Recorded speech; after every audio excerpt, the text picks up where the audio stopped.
bit late, but we're here now. We have a late swapped in. If you guys started Will and you're 5 o'clock or 5:30, Grinders Live, I have apologies. You got a dead team there right now. You got a big 0 from Will. He'll be joining later, very sneaky GPP play in the he'll be in the crunch time portion of the show with Kevin Roth.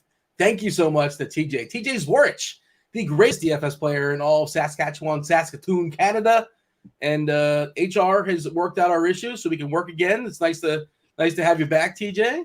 How are things in your world? Feels good to be back in the starting lineup. I'm usually a scorer coming off the bench, lockdown defender, put up some buckets, close the game, but ready to be here in the starting lineup today. Put some more offense here in the starting squad, and hopefully, we won't be coming from behind with the like button once we get into crunch time. Yeah, and that's what the other perk of having you on, because I don't have to beg and grovel. You're here for me for that. You're much better at that as far as gathering those likes from the those hanging out in chat. We have apologies again, a few minutes late here. That was we usually don't want to do that, but those that hung out, Herbert and Derek and Keith and Steven, you got your wish. Well, Steven was asking, he was demanding the show. Now, well, you got it, and here we go. We have expectations to live up to. Got to make it actually worth their while to actually wait. TJ, 6-gamer, right? Kind of quiet yesterday. Big boy slate. I assume tomorrow's a big one. Big boy slate as well, because it's a Friday. 6 games, it's a little tricky, right? 50% of the slate starts at lock time. If y'all aren't aware, of course, the reason why we're coming on late is because, well, not just because there was a swap out issue, but because the slate starts at 7:30. But half the slate, TJ, half of it, 50% by my UCF math, that's 3 of the 6 games start at 7:30. Then there's an 8 o'clock game, and there's kind of like a shift, right? So like broken down like on a 4 and 2 as far as a doubleheader. You got Dallas, Phoenix. I believe that's the back half of the TNT doubleheader. And then the Spurs and the Clippers. Spurs on a back-to-back playing games. I think they have a couple guys questionable, and we'll see how that goes down. Probably not getting clarity on that until after the 8 o'clock games. What is your general assessment as far as this slate? Donovan Mitchell is questionable, but that is questionable. I don't believe he's playing. I think they're liars. They're playing games.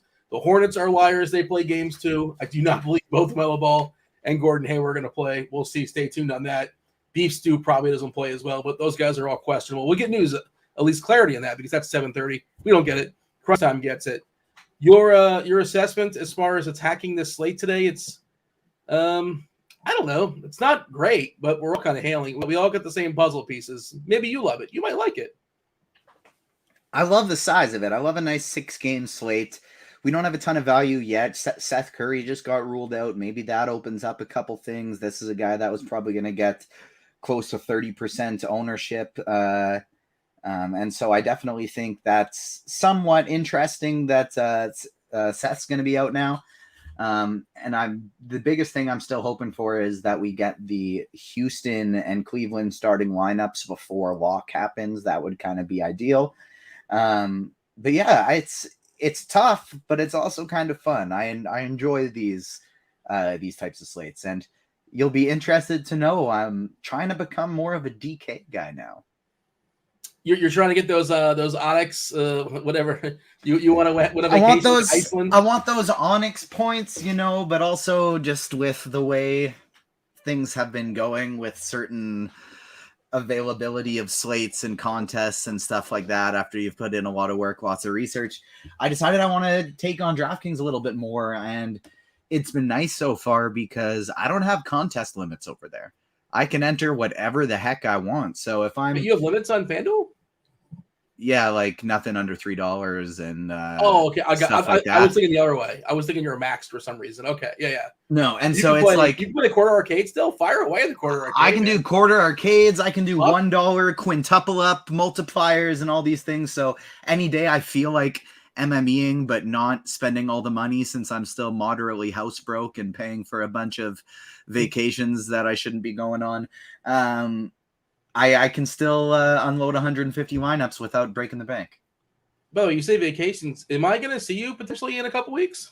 Unfortunately, no. I had been planning one to California the next week for a while with a bunch of friends, bunch of team members from Agents of Fandom. And so Financially, couldn't quite swing it to do the dual trips because it is expensive as heck to fly from Canada to the States right now. Like it would cost me about $1,000 American to get up there. That's a lot of loonies and toonies. Little do you know, I'm going to California and I'm gonna crash your vacation. How about that? Let's do it. Let's meet up. I'll be there from the 13th to the 19th. That would be fun just for the bit, but I guess I can't do that. Yes, Curry, you mentioned, ruled out. I love what they gave him. What body part did they give him? I think like a knee, or like it should say Steph Curry, in brackets or Pistons. Like that's why he's not playing, right? Come on. It's a back-to-back. It's 3rd and 4 nights, I believe. You don't need a lot of manpower to take down the Pistons these days. The Pistons are happy to lose anyway. It'll just happen organically. You mentioned possibly something opening up for that. It's just like it's a big mess because you might get I haven't seen what the projection team has done with that just yet, but you're going to get a couple extra minutes for Edwards, maybe Cam Thomas, Sumner, Yuta Watanabe. But I don't think there's going to be one person that rises and says, oh, wow, I was not going to play them before, and now I'm going to play them now. Unless we get something different in the starting lineup, which I don't anticipate. We're probably going to get Kyrie, Harris, O'Neal, Ben Simmons, who flopped in his revenge game, and Claxton. I'm curious what our projection team, and they're probably, I assume they were ready for that. So maybe they have actually that good to go. We might have a what if on it. I think we did. And I think Joe Harris really on DraftKings 4,100 3-point bonus becomes a bit more viable now that Seth Curry is not there. Maybe a few more minutes, few more shots. We do have this updated now, added a couple minutes to him, and he is like a 5x type play right now. Somebody like a Yuta Watanabe might be somewhat interesting, but if this was a night I'd be running out 150 lineups, I do think I'd include Sumner and Thomas in the pool just in case these guys get extended minutes and do something with it. Yeah, I mean, but I think what's going to happen is like they're going to play like 10 guys, and like when has Joe Harris chalk ever failed? Oh wait, every time? Yeah, every time. I'm pretty sure. I hate rostering Joe Harris, but like you're right to point him out. Like that's your job, and like he is technically a good math play. And I mean, go ahead. I don't know if this correlates together so much. I can't see Seth Curry's game log anymore now that he's pulled out here. If I switch it to injured, maybe can I get him in? No, he's not there at the moment. But with Seth Curry, when did he come back from his little injury? Curry's been back for I would say, let's see, a while. I mean, I'm trying to remember the last time he was out. He played the 25th, the 22nd, the 20th, the 19th, the 17th, 15th. So yeah, he's been around for a while. He's been back for a while. I'm just wondering if the last 4 games, TJ Warren has not played very many minutes. But this is a guy that was playing mid-20s, low 20s minutes for pretty consistently before that. Uh-huh. I do wonder if maybe a TJ Warren off the bench could be an interesting tournament play now. Yeah, I was looking at that too, and you're right, his minutes have gone down, 8, 18, 11, 9 his last 4. The other part of it is he's a dude didn't play basketball last year, I don't think. Coming back from severe injury, and they weren't pushing him too hard even when they were decimated, right?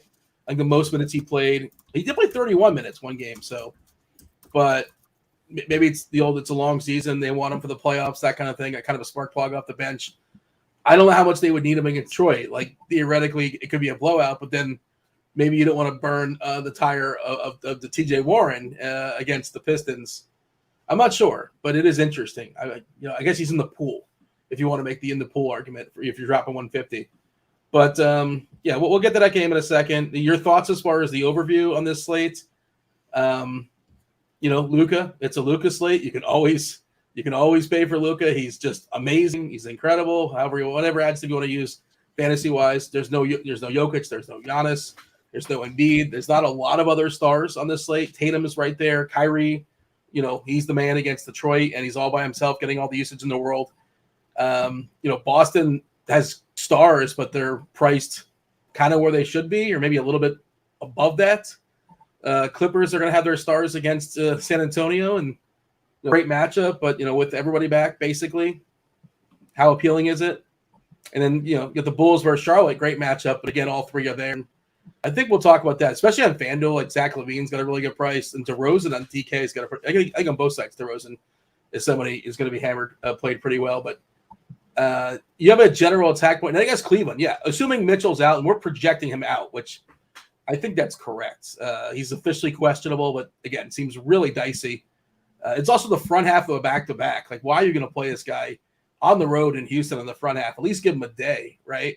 And he might miss both games. But I'm assuming you don't expect Mitchell to play tonight? No, I'm not expecting Mitchell to go. And that is what is leading the starting points of my lineups to being Kyrie Irving and Darius Garland. On DK, they're not going that heavily owned. Like, both of them are in the 25% range, as are a ton of other people on this slate, even the Paul Georges, DeMar DeRozans, Luka Doncic's. And Irving and Garland are my favorite by far. So if they were picking up heavy ownership, I'd maybe be looking to make some more pivots, but they really aren't. And so Garland and Irving are definitely my favorite of the crew. They're going to be the starting points for my lineups. And then on DK, the next spot that I'm looking to make sure I really want to get in if I'm only playing one is a guy like Jared Allen. Very underpriced over there, $1,400 cheaper on DraftKings than he is on Fanduel. And so Jared Allen, Kyrie Irving, and Darius Garland are who I want to be starting my lineups with. And then from a Fanduel standpoint, like, Irving and Garland are both shooting guard and point guard eligible. And so it gives you so much for lineup flexibility over there. And so they're still going to be my priorities over there as well. And then I think if we end up coming a lock here and somebody like a Garrison Matthews is going to end up 25, 30% owned, I think that's where I want to make my pivots. Like, we still don't have a starting lineup here for Houston, maybe switch into somebody like a Terry Eason for a bit less of a salary saving option instead of a guy like Garrison Matthews. Heck, maybe you want to even roll in a Josh Christopher or something like that. I just think I'd want to go off the chalky guys there and just take a wait and see approach. We still have San Antonio, who has Josh Richardson questionable, Stanley Johnson questionable, no Sohan in there. And so, like, we could have some... Langford's out also. Langford's out. And this is the back half of a back-to-back. They're playing games. I think they're sitting those guys, I assume. Yeah. And so, like, if somebody like a Keita Bates-Diop is in the starting lineup, I don't mind that for some value, or like Malachi Branham. I'd rather just take a shot with somebody like that in a later game here than go with a super chalky guy in one of the games we've already seen. Like, we have Marcus Morris and Luke Kennard questionable in that one as well. If you get Morris out, maybe somebody like Batum or Covington is interesting. Typically, they wouldn't really be. I know I'm saying Nick Batum right now, but it's a 6-game slate without a ton of value. And so on DraftKings, I'm totally okay with taking some of those shots in tournaments. And then on FanDuel, I think, to me, it just really makes it, even though Luka is cheaper on FanDuel than he is on DraftKings, I think it's even more so a stick in the mid-range spend-ups with the Irvings and the Darius Garlands overpaying up to Luka Doncic, just because we don't have the value over there. Why do I keep saying Valerie? Well, because you're trying to say salary and value at the same value. time. There it is. There it is. Thank you. I wasn't sure why I was doing that. That helps. Thank you. I heard you say it the first time. I'm like, where? I'm like, that's where it came from. Yeah, you couldn't decide which one to say, so you said them both. But I knew what you're saying. Yeah.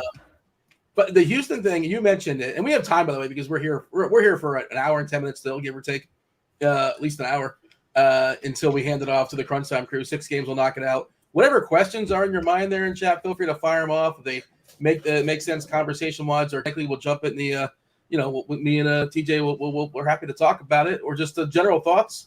We want to make it as interactive as possible. And again, we're here for a while, 6 games, so we can take our pace here. But you mentioned the Houston thing. You mentioned Garrison Matthews, a.k.a. Gary Bird, according to one Kirk Dees. We are projecting him to start, and that's not for certain. You got to project somebody, though, right? Because Eric Gordon, back-to-back, he can't play. Kevin Porter Jr. still out, and Jayshawn Tate also out, so Houston's kind of thin. But he's also like Garrison Matthews, if he's going to be a jockey, and like there's a really decent chance that this projection changes. But he is the first guy. He's hitting 70% of optimals right now, which is outrageous for a guy. He's still minimum 3K on DK. He's like a 0.6 DK point per minute player. Not spectacular. Maybe it's 0.65. I might be cheating a little bit. He's not good either way. He's, basically he's got to hit his threes. He's a 20-point projection, basically. assuming he plays 29 minutes. That's a big assumption. And again, this stuff will change if he's not in the starting lineup. But, I assume that's the reason why you said you want to see Houston starting lineup. I don't know if I like Garrison Matthews like chalk as a general thought, if that's what it becomes. That feels like the worst chalk on the slate at this point right now. Yes. Yeah. If it is. And again, and I don't know what anybody else is doing around the industry. Like maybe they're putting different calls as far as who's drawing the start there. But if Garrison Matthews, is he popping up for everybody? I don't know, but does not feel comfortable against Cleveland, a good defensive team. They play slow as well. It's not a great spot for Garrison Matthews, and they still have other guys, like you said. You mentioned Christopher Ty Washington is a person. There's Deshaun Nix is a guy they can dust off and give some run to. I don't like that right now as a general thought. And then I don't know if you've run optimals yet, just to kind of see. I'm curious what's popping. The big stud that's popping is Kyrie. It's not a surprise. Alex Caruso was never a fun roster. You're just begging for steals basically. But again, salary is an issue. And then the bigs on Cleveland, Kevin Love looks really, really good, but I don't think he's going to play. We currently have him in. He's dealing with, I believe, a back. If you look at the game log recently, his usage has gone down. His minutes have gone down. He's legit hurting.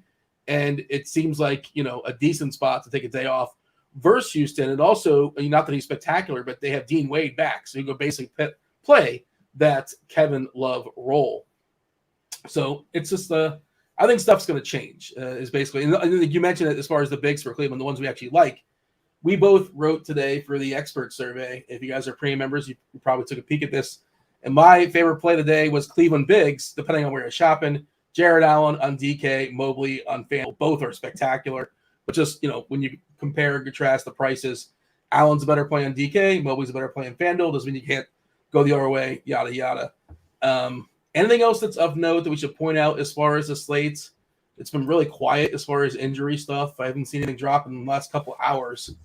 But, we have our news, our ears, eyes, all the things, all the senses alerted on the Twitter. Let's see.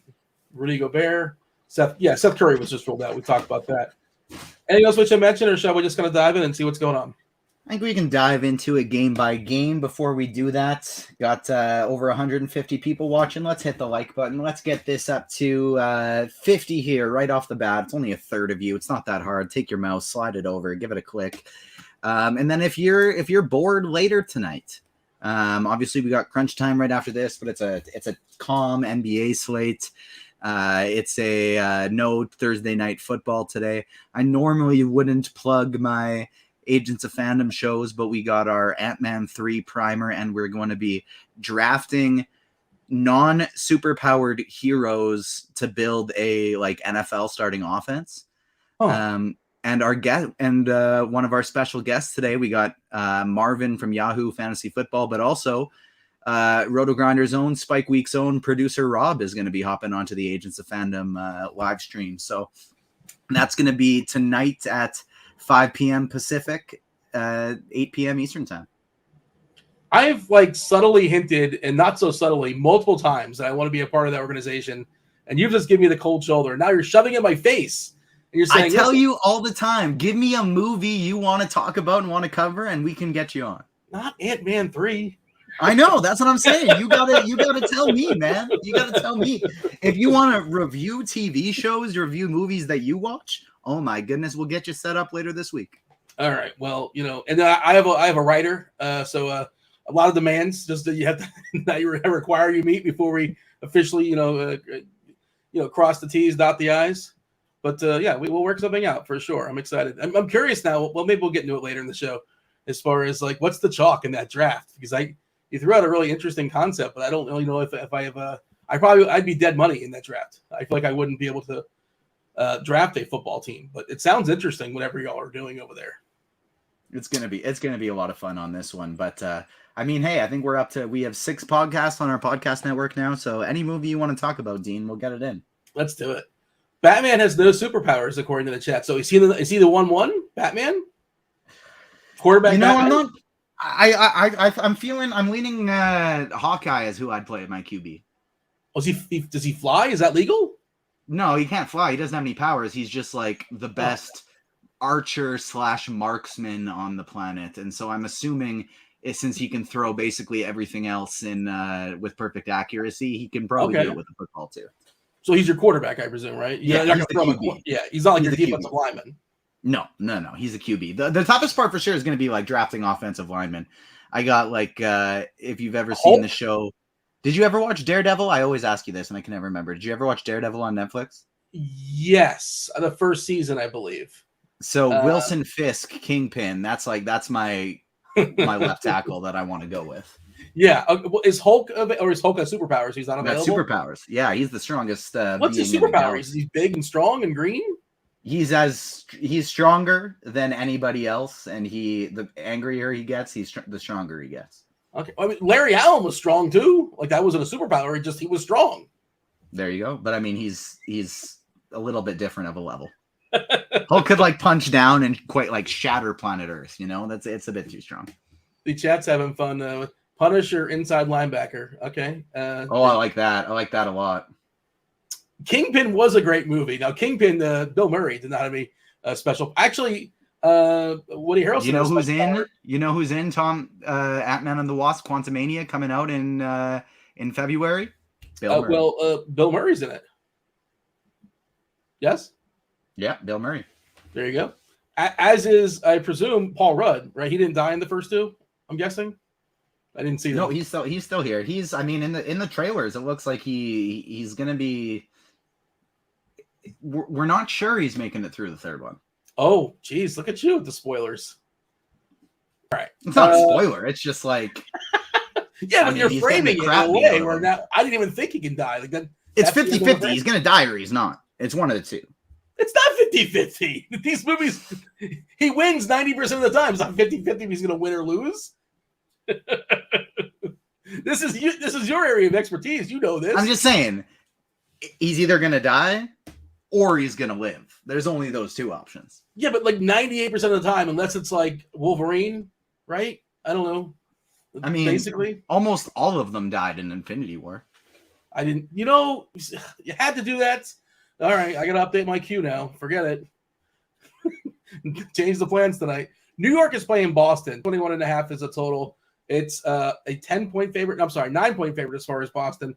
Not a great pace. You look at totals these days in basketball, it's like 235, 237, 245 last night, Memphis and Golden State. As far as the body parts is who's in and who's out is with Boston and New York. We're getting Brown back from whatever sort of injury they gave him. Brogdon's back as well. Horford, it's not a back-to-back, so he's available. They're fully healthy with the exception of Marcus Smart. Evan Fournier, I believe he's having a baby, so shout out to him and his significant other. He's not playing basketball tonight. He might have not played anyway, to be fair. Mitrov is he's not playing either. He's got a thumb, so he can't play. So there's some good players in this game, right? Tatum is fully priced. We have Brown's basically fully priced. It's the deal with the Celtics are there are a lot of fun when players are out. This is the deal with a lot of guys, obviously, a lot of teams. But they feel like more dramatically than others. I have a hard time getting up to Brown, getting up to Tatum, and ownership is reflecting that. Are you planning on rostering yourself some stud Celtics tonight, or are you just gonna do you like this game? You feel free to start wherever you want, but I want you to start with Boston if you can, because I want to talk about Tatum and Brown. Robert Williams is probably the most interesting piece, especially on FanDuel. Yeah, on DraftKings, I think I would feel confident just hitting the X on every single Celtic player, and I wouldn't really feel worried about it. The guys I'd like the best would probably be Rob Williams or Al Horford, but I don't feel the need to play any of these guys. On FanDuel, it's a bit of a different story. Robert Williams, where you get the steal block, extra bonus points. 5,700 power forward eligibility. He's very interesting. Al Horford, I think you can still get to as well. Malcolm Brogdon is a decent play, but the one I'd be most interested in, I think, would be Jaylen Brown at 8,500. He's just cheaper there than he is on DraftKings. And so Jaylen Brown on FanDuel I would like, but I think almost his whole team would just get the X button for me on DraftKings. Yeah, that's kind of, I hate doing that in a 6-game slate, and I'm not playing 150 lineups. If you're playing 150, assume you have Tatum and Brown in your pool, right? or no? Yes, but probably conditionally too. I would only want to play them when I'm playing. Like I'd only want to do some skinny stack type things. Maybe the slightest amount of Quentin Grimes' value. Get some Jalen Brunson. Get to some Julius Randle. And then only play a Celtic when I'm running those lineups. But I wouldn't want to do it very often. I would just want to mix in a couple skinny stacks. Just checking the FanDuel ownership. Just want to see if it lines up. I feel like that. Yeah, Robert Williams on FanDuel is getting 26% ownership in part because, more minutes these days, 27, 28, 29 possibly. But he's not just center exclusive on FanDuel. He's also center powered forward. So that opens up the opportunity to roster him. 26% as far as Williams. Otherwise, yeah, I don't love the other Boston guys. Can you roster them? Of course, I'm not here to besmirch or discourage the rostering of Brown or Tatum, but little bit tougher because the usage is going to be a little bit trickier as far as going around. But you're not going to believe it, but the chat has now resorted to drafting cheerleaders because we should have saw that one coming, right, TJ? I assume that's not. Yeah, that makes sense. But I mean, that would be a good draft in itself. There you go. Well, all right, you got something to do at round 2. No superpowers for the cheerleaders either. I imagine, right? Yeah, I saw Mary Jane on there. That's a good pick. Lois Lane, that's a good pick. I mean, who would be? I mean, has superpowers, but who I think would be the best cheerleader? It's got to be Spider-Man. Spider-Man? Oh yeah. I mean, just all the flips you could ever imagine. Jump through the roof, can toss people nice and high in the air. Perfect balance, can stick to things, and is as quippy and loud as they come. So would have no problem giving some cheer. But I feel like he would be more useful as like a wide receiver. I mean, oh yeah, definitely. Yeah, like a gadget play guy, Yeah, he'd be as good of a wide receiver as there is. A good trash talker too. You talk about whips. Yeah, he is. He's a fantastic trash talker. Poll just dropped in chat from producer Steve. Marvel or DC? Do you have a hot take on this? I'm a Marvel guy. Like I like them both. I don't subscribe to the one's great, the other sucks, and let's put each other down. But I do enjoy the Marvel stories more. Anything else to say as far as Boston? I feel like we're kind of ignoring them, but I think rightfully so. Like again, people know who Tatum and Brown are. Could Tatum be the highest scoring play in this league? Absolutely. Like that would not surprise any of us. Willie, unlikely. I guess he can, but sure. And you also got to pay for it too, because he's basically one of the highest guys as well. I would probably guess he's second behind Luka. How about New York? We know the deal with New York. Tight rotations, especially when it comes to like their big. I was gonna say their big 4: Randall, Barrett, Brunson, and then it gets a little dicey. Grimes should get. We're getting 34 too. Quickly 26. Last game, we saw Sims and Hartenstein chop their minutes at center. They're no longer 3K. Sims is 4.8. Hartenstein's 4.4. That is on FanDuel. As far as their DK prices, Sims is 4K and Hartenstein's 3.3. That's kind of interesting. I don't mind that as a 150 play. I believe Hartenstein was the one who closed last game. That doesn't necessarily mean he's going to close going forward. But, your thoughts as far as New York? Yeah, I don't mind Hartenstein as a 150 play. I don't mind Quickly as a 150 play. Grimes, same thing, although I do think he's getting overowned on both sites right now, especially on FanDuel. I don't really understand why. I get that there's not much value there, but I don't really get why he's almost 20% owned and he's more expensive over there. So Grimes, I don't have a ton of interest in other than just as a last piece fill-in value. RJ Barrett would be the one in the big 3 that I'd be the most likely to leave out. But Julius Randle and Jalen Brunson I like quite a bit for tournaments, especially Julius Randle. Just taking a peek at the old court IQ. I wanted to confirm that as far as who closed. In my head, I had Hartenstein. Yeah, Hartenstein played the entire fourth quarter. What it was him and Sims chopped the 48. I'm pretty certain of this. Yes, they played exactly 48 minutes. Sims played 25. Hartenstein played 22 and change. I mean, I think he could be in the pool, but, understand the floor for Hartenstein is also like 7, basically. You mentioned Grimes. Yeah, Grimes is, he'll be on the court for a good bit. Minutes equal money, as they say. Not all minutes are created equal. Of course, Grimes minutes are created poorly.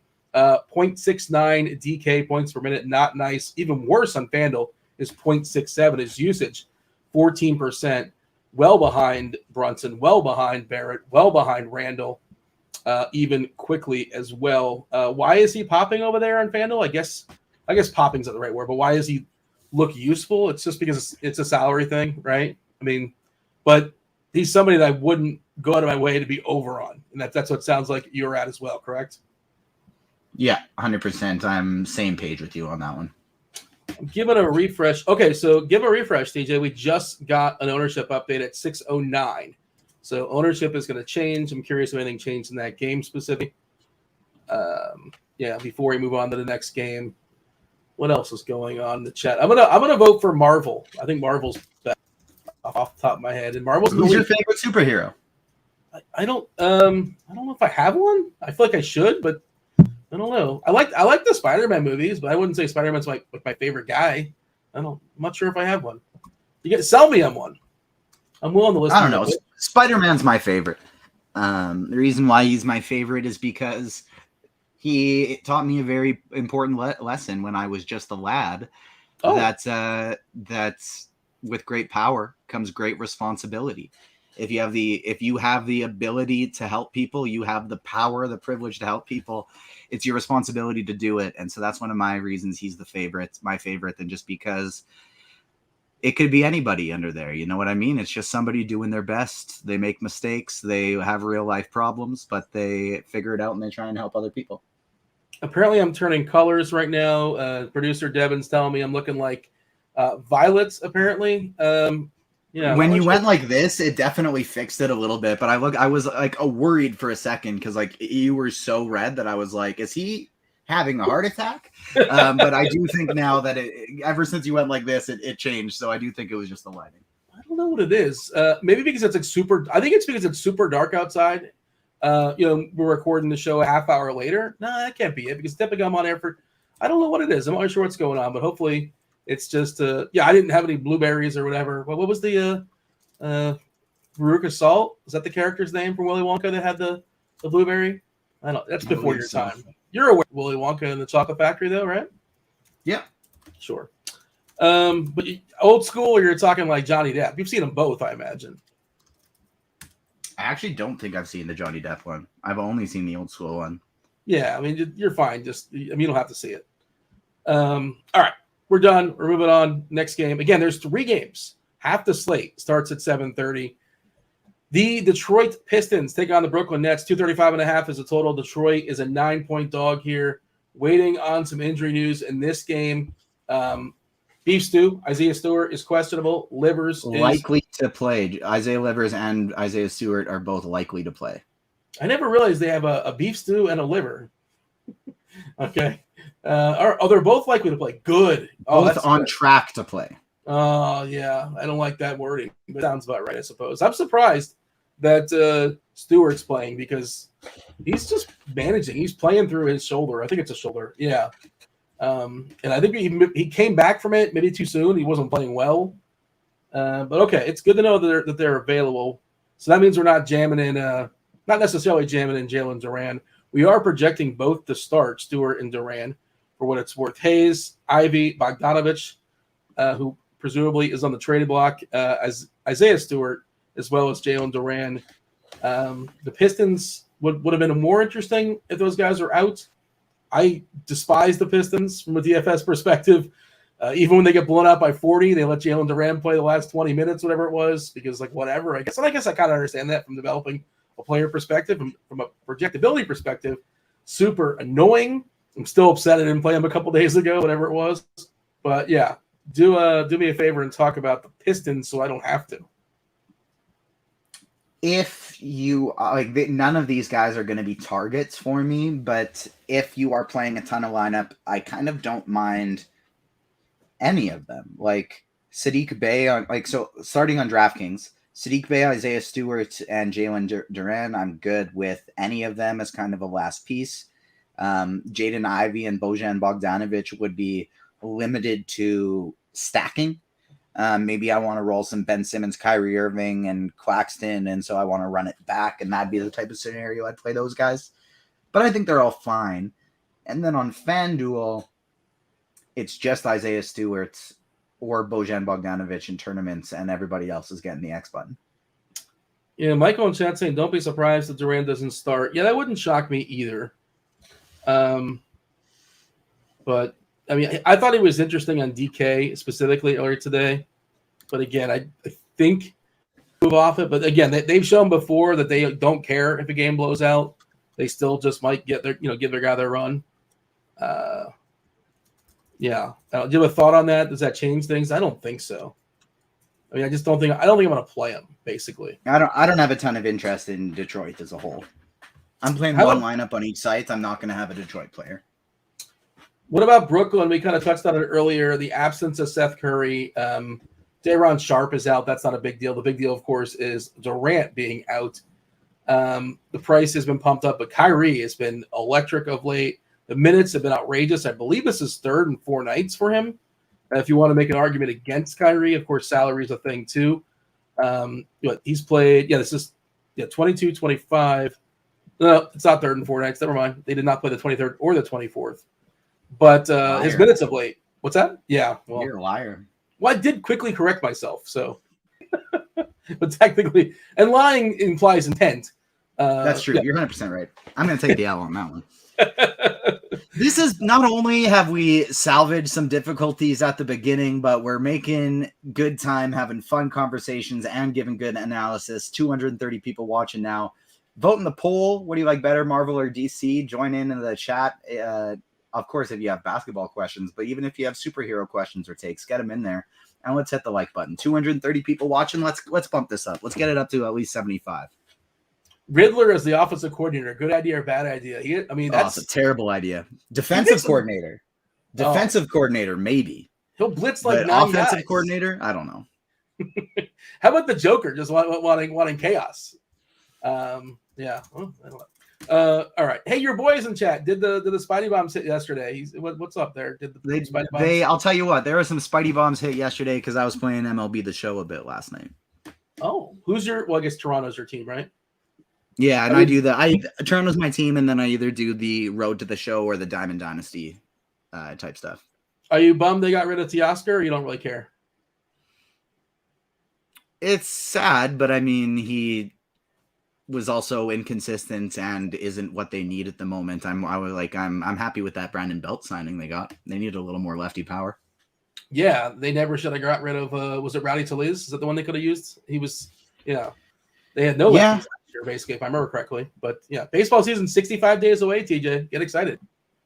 I am. I'm getting very excited. More content to do, more money to win. It's fun. I like me some baseball. It's less of a full-time job making and baseball teams than it is NBA and NFL teams.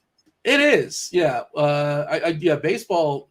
I would say, hey, I like this team tonight. I'm going to stack them 100 different ways. I'm sure, and just put pieces around them. And if I'm playing one lineup, I honestly don't care the entry fees. I can very confidently step in and do my research 30 minutes beforehand, see what the great crew at RotoGrinders has, and just pick a stack I like that's not for projected very high and have some confidence. So that's not quite the case with NBA. Even at the times where there's tons of late news breaking, it's always good to have an idea of the slate, an idea of the pace of play of the team, stuff like that well in advance. And you can't really do the 30-minute research quite as well. Well, the big difference, of course, is if Mike Trout is scratched, it doesn't mean all of a sudden Anthony Rendon gets 6 more at bats. It's just, your usage is your usage is your usage. And that's what it is in baseball, right? In basketball, if one guy, if LeBron is scratched out of nowhere, it's a big domino effect. And you gotta get in the scramble mode and kind of figure stuff out. But baseball, it's just maybe this pitcher is a little bit better. All right. How much are you prioritizing Kyrie? 40% ownership on DK. It's there. I believe it's justified as well. There are some pivots we'll talk about. How do you feel about Kyrie versus Detroit? This feels like a matchup in the expert survey. Maybe I wasn't ambitious enough. I feel like I might not have been.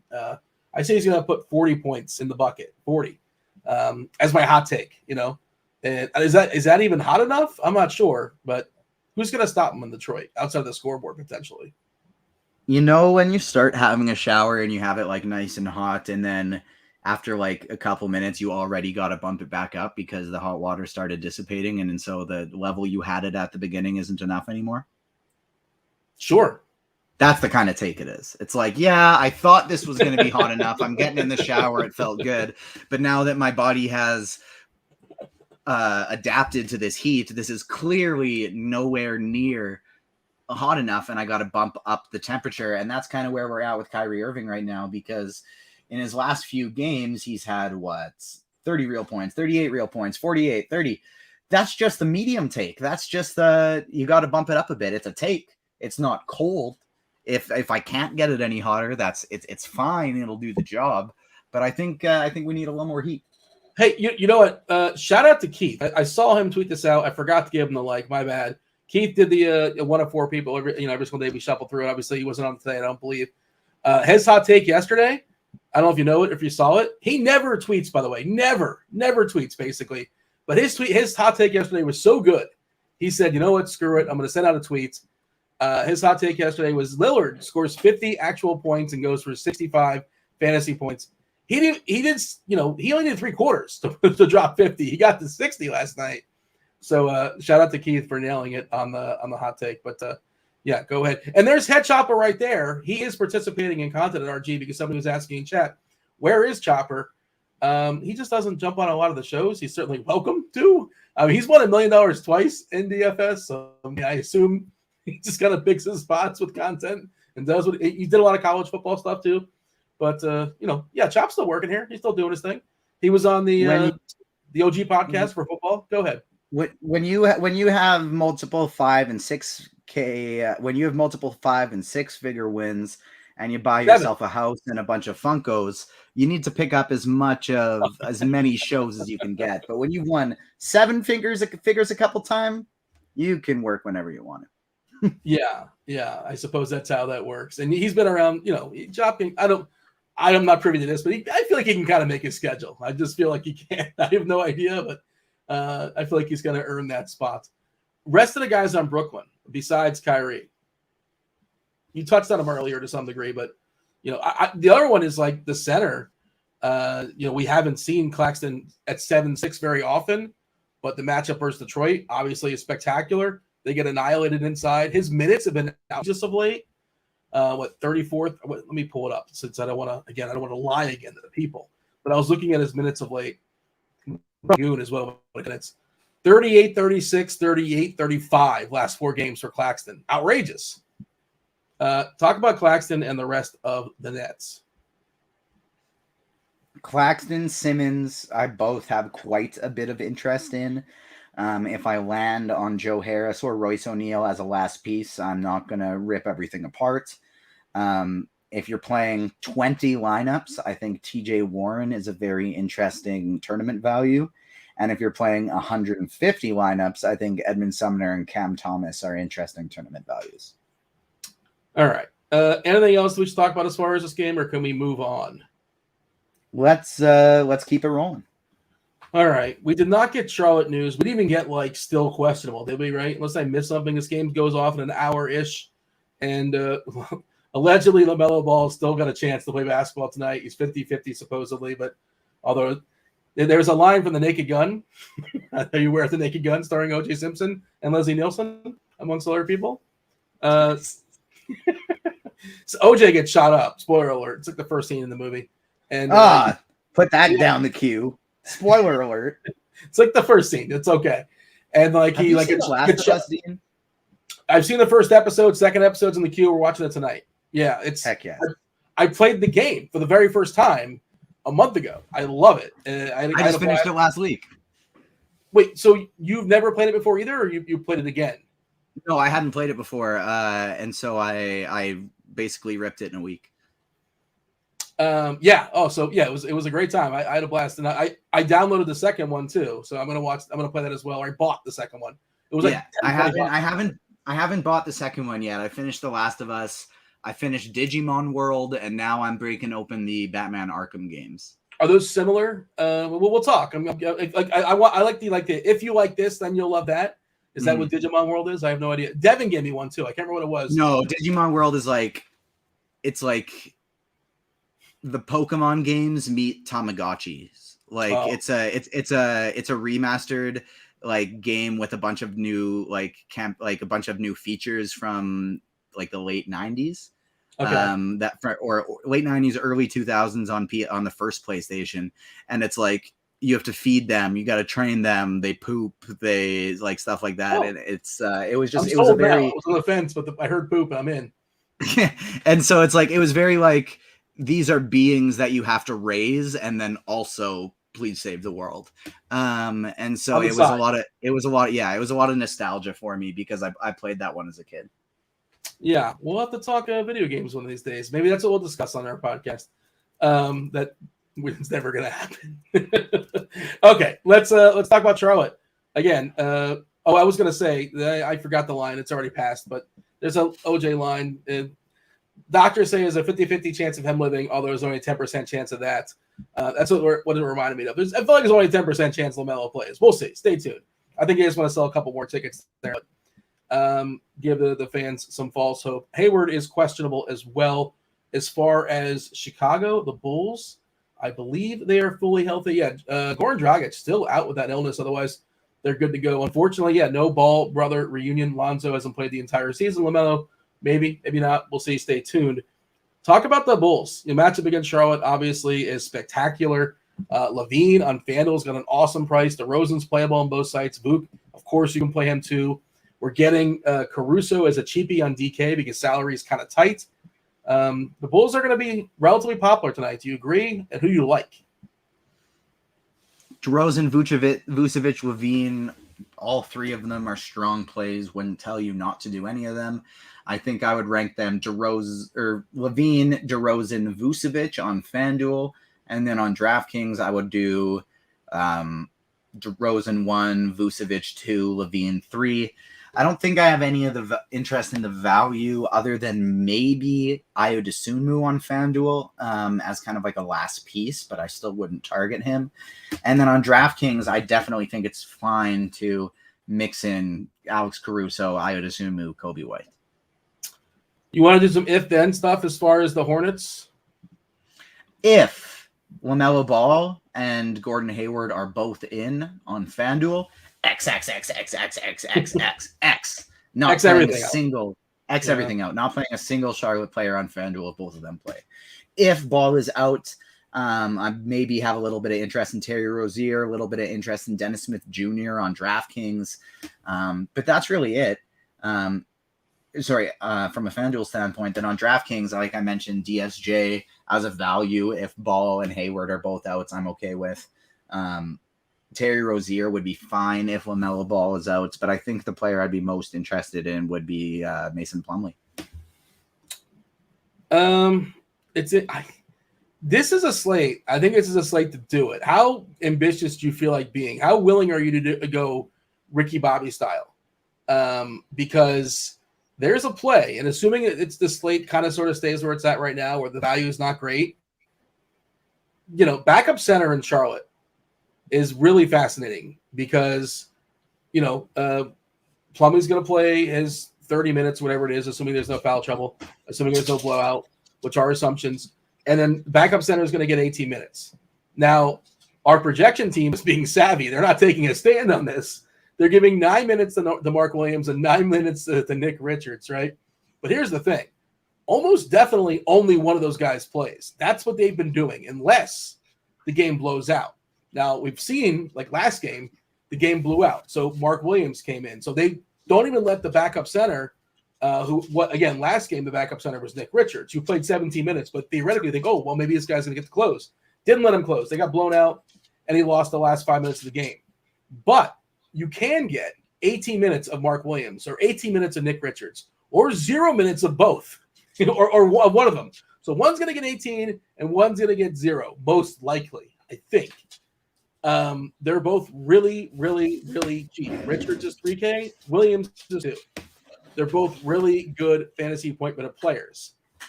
And again, the slate lacks a ton of value. If you want to be goofy, if you want to be ambitious, if you're willing to take on that 0. Richards was the guy for what it's worth. That was the backup center. It wasn't Williams. And we saw Williams backup center like 3 games in a row. Does that mean it's still Richard's turn? I don't know. I don't know what the hell's going on in Charlotte. I wanted to hear what Will had to say about this. This is his terrible team. But it's just an interesting thought concept. On this slate, again, if a slate had a ton of value, you don't do this. It's not worth the risk. But on a slate like this, you can get 18 Mark Williams minutes, and the guy puts up 1.26 DK points per minute.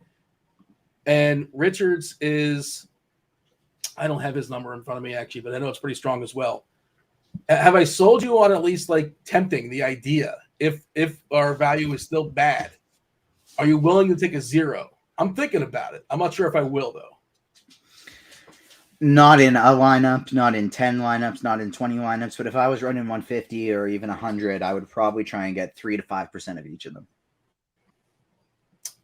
Yeah. I mean, I have no clue as far as who the backup center is. It's just funny. The chat's talking about it right now, too. And I did my best to talk about it. And again, the chances of it's probably 50-50. Again, assuming this game stays close, which is also an assumption because it's Charlotte.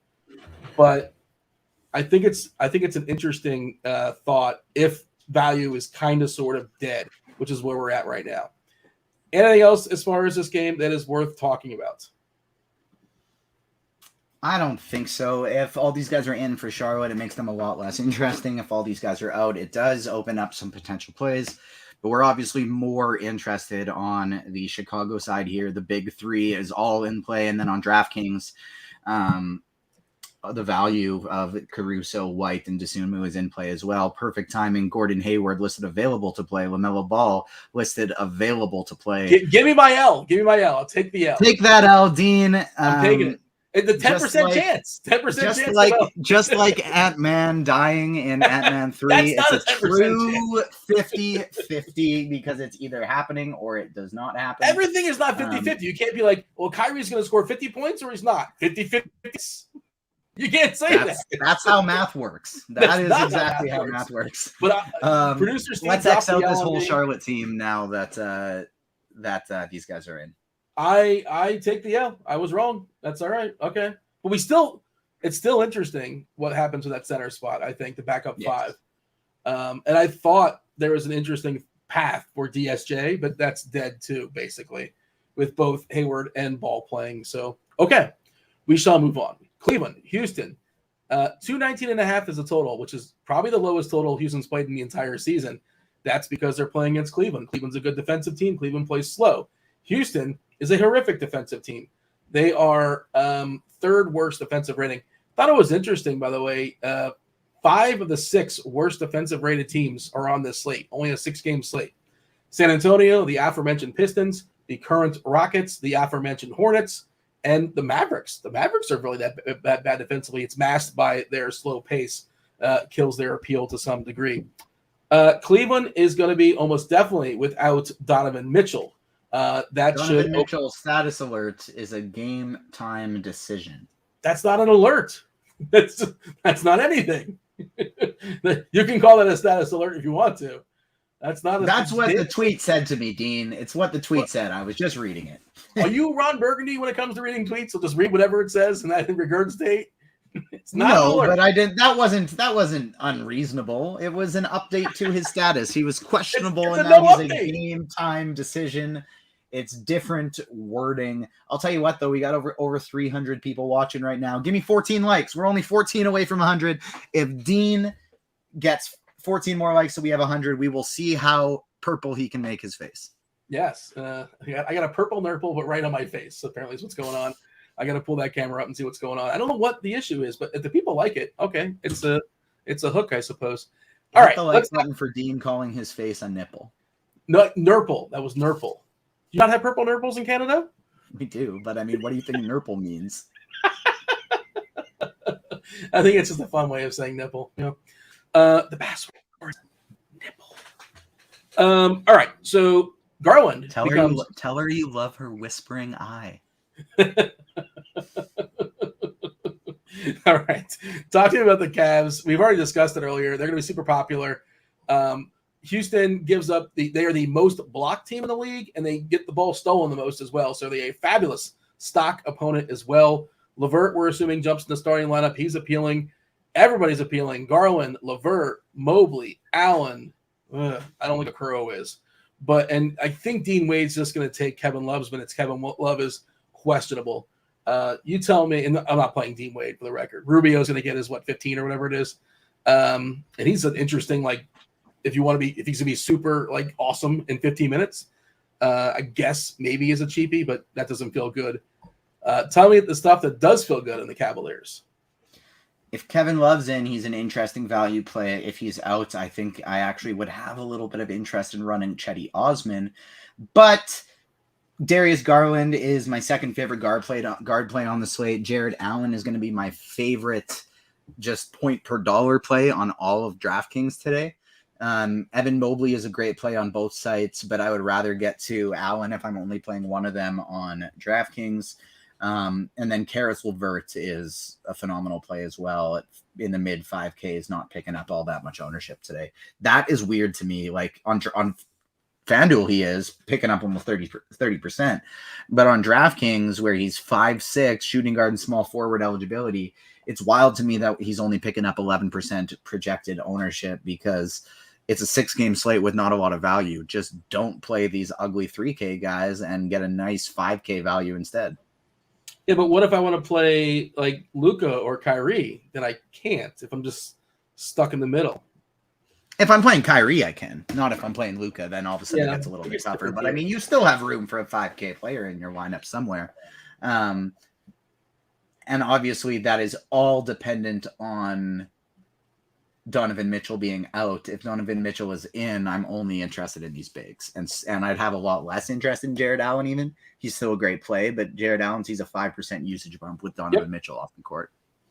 Yeah, Mobley gets one as well. Both those guys get usage and talked about it. As far as where you're shopping, Allen looks a little bit better on DK. Mobley looks a little better on FanDuel. I'm not sure if he touched on it. I was reading the chat.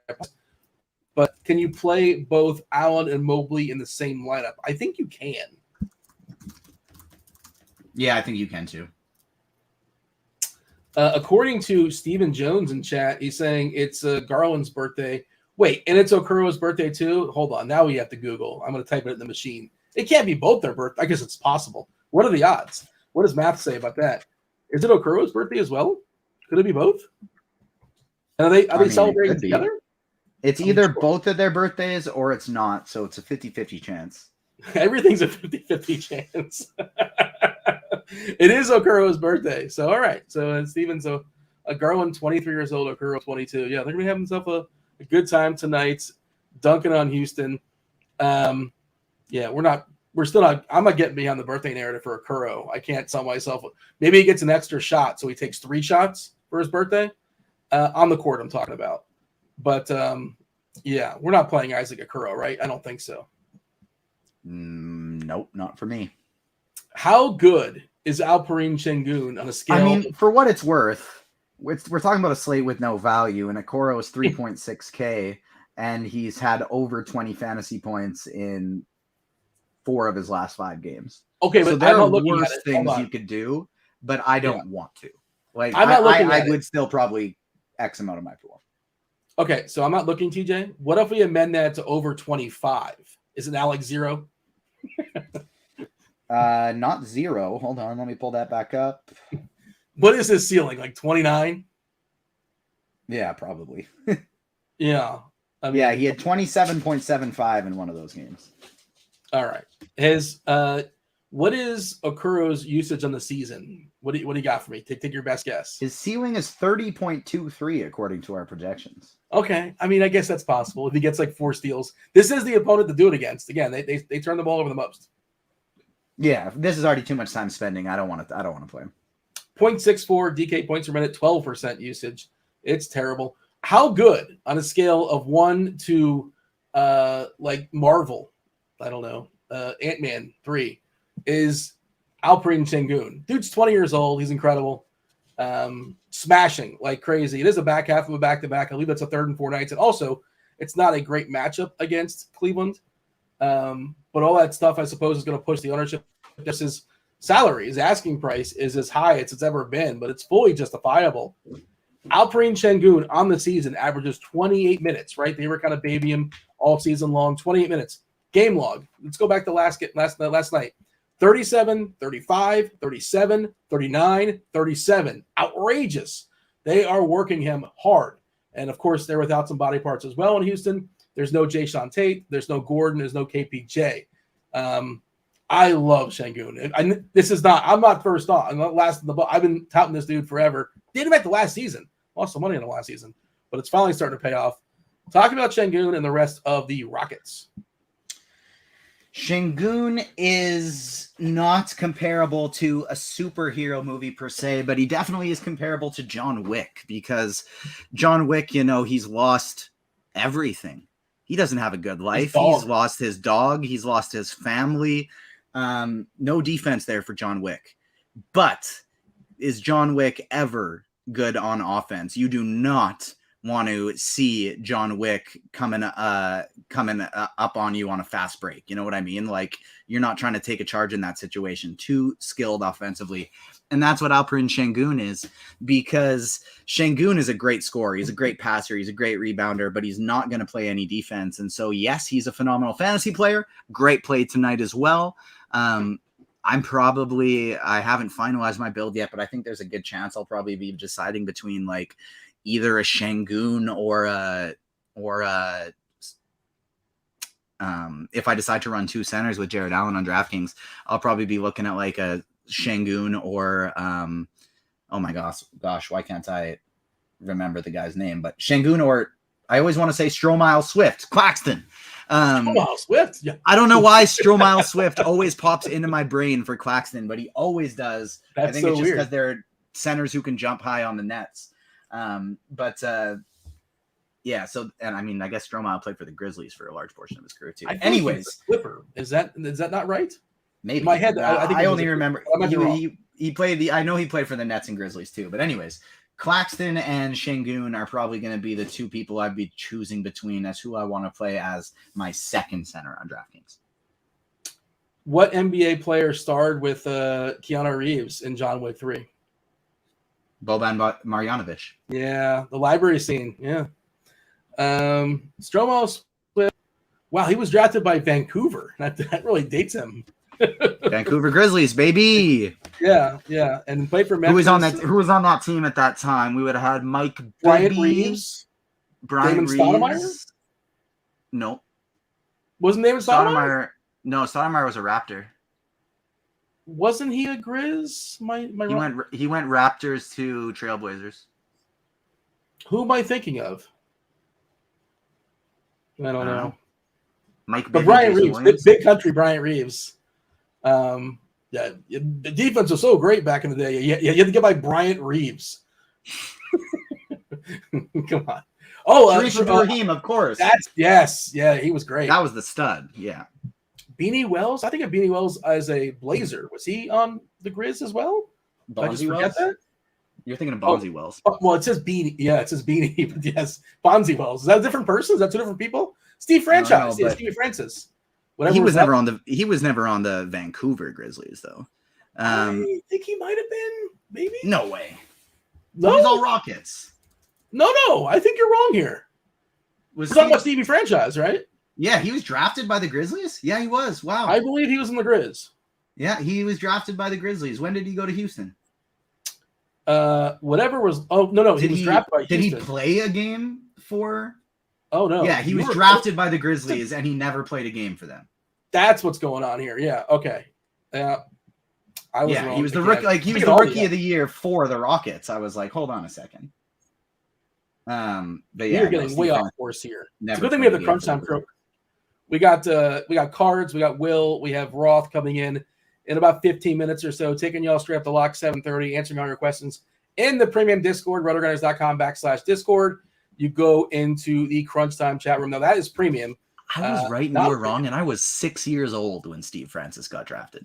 How do you remember? Do you remember this, or you were? I know you were a senior writer for writer for Bleacher Report at 13, but no, my first NBA game I ever played was NBA 2K1 for PlayStation. So I was 8 years old, and I remember Sharif Abdul-Rahim and Paul Pierce never missed shots in that game.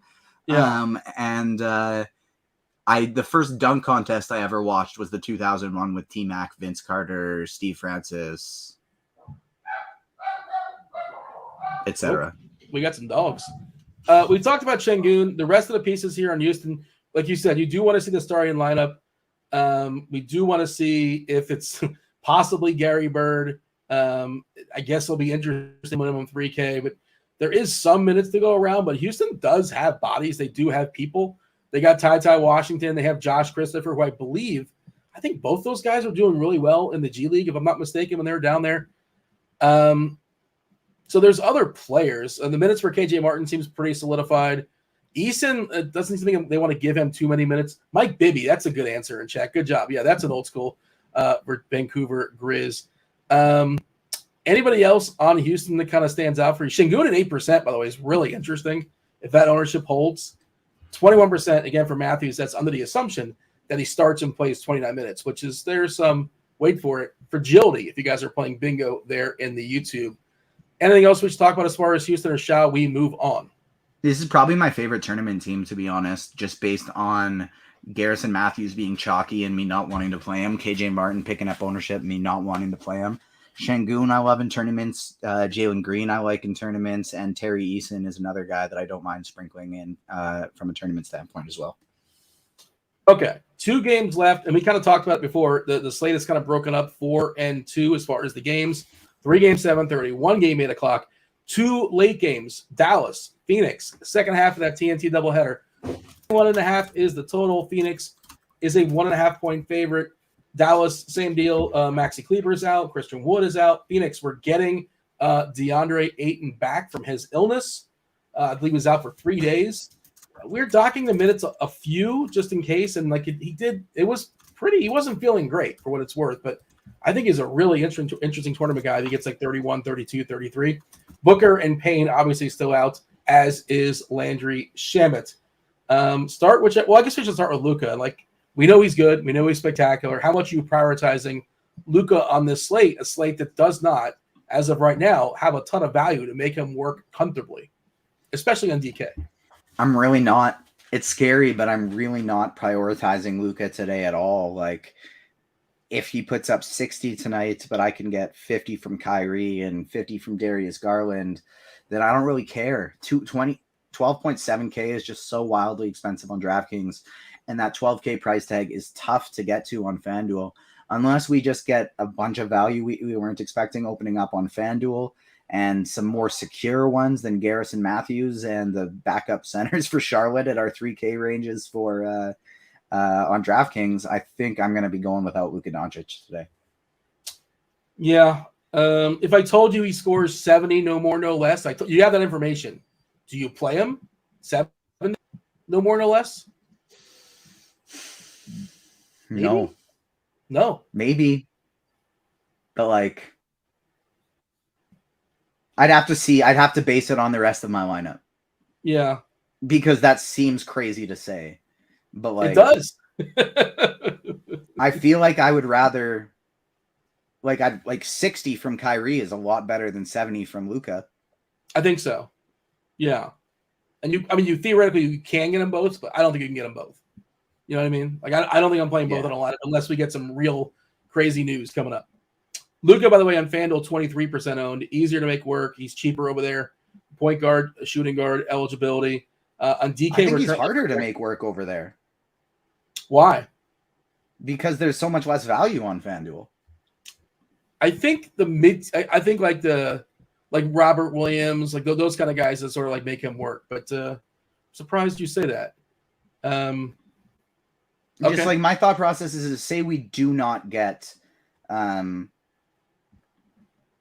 Mitchell today. Donovan Mitchell is out. If you decide to run with Irving, Doncic, and Garland, you're left with under 5K for the rest of your team, and the under 5Ks just really aren't nice. And so you're then either sacrificing Irving or Garland, which I don't want to do. So Luka to me becomes a lot more viable and a lot more interesting if Donovan Mitchell plays, because then he's probably my second favorite spend up to Kyrie, and I want to force it. I haven't thought about that, like, because I just in my head he's already out. But you're right; it's possible Mitchell plays. That doesn't seem plausible, but that would muck things up a good bit. But like best dollar for dollar play on FanDuel today, 1-2 And typically you see guys that are cheap, obviously, because that's how math works. Evan Mobley 1. Nobody's getting 6x on FanDuel as far as projections. He's 5.6x, right? Levine, Zach Levine 7.8 seems too cheap. Gary Matthews, whatever. And then DeMar DeRozan, Nikola Vukovic, and Kyrie Irving. It's all expensive guys. The value is like, there's just nothing there. So good luck trying to figure that. Robert Williams is kind of one of the cheap ones that, looks pretty good at 5.7. Talk to me about the Suns tonight. The least appealing team on the slate, I think. I'm somewhat interested in, and so before we swap away from Dallas, I don't think it's quite Luka Doncic or nothing. I do think Dwight Powell's somewhat interesting as a value, but he's picking too much ownership up for me. Tim Hardaway, I don't mind either. Josh Green, I think, is a very interesting value for tournaments, and Dinwiddie is fine, but not going to be for me today. On the Phoenix side of things, weirdly enough, I think the player that interests me the most is going to be DeAndre Ayton coming back from injury, just 77.5K for him. He's shown a really big ceiling lately, and so Ayton, I think, would be the one that interests me the most. Chris Paul on DraftKings, I think, is okay, but I just never want to play teams facing Dallas. Yeah, that's kind of where I'm at too, and I do think Ayton's probably the best tournament play. They play so slow in Dallas, but it is worth noting on the season. Rebounding percentage-wise, Dallas is the worst rebounding percentage-wise team in the league. Also, our defense versus archetype, the matchup tool, we had, I think it was the second best matchup for Ayton. I feel like I got to check now. Let's pull this up. I don't want to say the wrong thing. Yes, for post bigs. The defense versus archetype, second best matchup in the league against Dallas. The only tricky thing, the only caveat again is they might push his minutes down a little bit coming back from an illness. He was talking about having some breathing issues. So, and also they have like 4 centers now. So, I'm not saying they're going to play them all. They could play Dario at center. They got Landell. They got Bismack. They have a lot of guys to back them up if need be. San Antonio Clippers, 234.5 is the total. They have a 13-point line. San Antonio back half of a back-to-back. They're traveling. They're terrible. The worst defense in basketball. Romeo Langford is out. Vassell is out. We do have Stanley Johnson questionable with his old wrist. Josh Richardson's got an old knee. And Jeremy Sohan is doubtful with his quad. So it's going to be a mess for San Antonio, I think. We may get the Nard dog back. He is questionable. That's Luke Kennard. Has not played in the last, I believe, 9 games. Marcus Morris, also questionable. John Wall out for the foreseeable future. But they do have their studs in PG-13 and Kawhi. Kawhi revenge game. I believe they just played this about a week ago or so, if I'm not mistaken. I don't know what to do with San Antonio because there is going to be some value pieces. You mentioned at the top of the show, I feel like one that could be useful is KBD. Bates Diop probably starts. And is tasked with guarding Kawhi, I'm guessing. I'm going to yield to you, though. Spurs, show me some excitement. It's dependent on the starting lineup for me. Like, I don't want to be full stacking this Spurs team, but I don't hate the idea of on DraftKings leaving a utility position open for one Spur like Bates Diop or Zach Collins, something like that. Zach Collins on DK, where he's nice and cheap, does interest me. 3.7K. I think he's going to be my favorite value over there from San Antonio. And to be honest, at this point, he's probably one of my favorite values on the slate. I'd rather play him over McDermott or Malachi Branham. But all of a sudden, if we get Josh Richardson, Stanley Johnson out, then the Branhams and the likes become a lot more interesting. I don't think this is a day I want to get to Keldon Johnson or Trey Jones. It's just going to be somebody very cheap or no one at all. Collins on the season, 1.06 fantasy points per minute. Back half of a back-to-back, kind of a blowout on layaway as well. I feel like he's pretty interesting. And I feel pretty good that KBD is going to play some minutes, but he's going to play extended minutes if we get those guys out. And I feel pretty good. At least one of those. All right, Sohan, Richardson, Johnson, if not 2 or 3, are going to be out. Do you agree with that? Take it back. Sorry, I was reading chat and seeing how purple your face looks in the YouTube page. Do you agree with that? At least one of Sohan, Johnson, and Richardson will be out, if not all three. Yes, but I never really like to speculate too much on ins outs yet. It's like it's scary, but I don't think I'm going to want to play more than one of these Spurs regardless, and so I feel comfortable just like having one in there and then pivoting if some of these guys get rolled in. Clippers. Paul George is a good price. It scares me that I'm likely going to be underweight on him. But he's nice cheap. He's been playing enough minutes lately.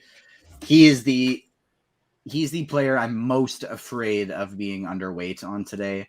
Kawhi Leonard has seen his price go up a little bit, and so I don't think I want to play Kawhi. If I do, it's going to be on FanDuel.